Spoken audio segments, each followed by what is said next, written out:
आप सभी का स्वागत करते हैं भोजपुरी इंटरटेनमेंट के यूट्यूब चैनल पर। आ गए एक बार फिर बहुत ही बवाल और धमाकेदार अपडेट को लेकर। जो अपडेट है भैया, भोजपुरी के ट्रेंडिंग स्टार, हिट मशीन कहे जाने वाले मिस्टर खेसारी लाल यादव जी बहुत ही बवाल और बहुत ही धमाकेदार लव सॉन्ग को भैया रिलीज़ कर दिया गया है। और ये गाना है भोजपुरी की अभी तक की सबसे बड़ी फिल्म रंग दे बसंती के भैया फिल्म के गाने को रिलीज़ किया गया है, जिस गाने का नाम है तो हर जोड़ा भगवानों से न लागी। ये गाना बहुत ही प्यारा, बहुत ही लाजवाब बनाया गया है।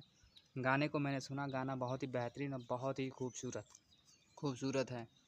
अभी तक यदि आप लोगों ने इस गाने को नहीं सुना है तो जाएं SRK म्यूज़िक के ऑफिशियल यूट्यूब चैनल पर जाकर इस गाने को अपना ढेर सारा प्यार आशीर्वाद दें। और इस गाने को भैया गाया है खेसारी लाल यादव जी ने और प्रियंका सिंह जी ने। ये गाना बहुत ही बेहतरीन और बहुत ही लाजवाब है।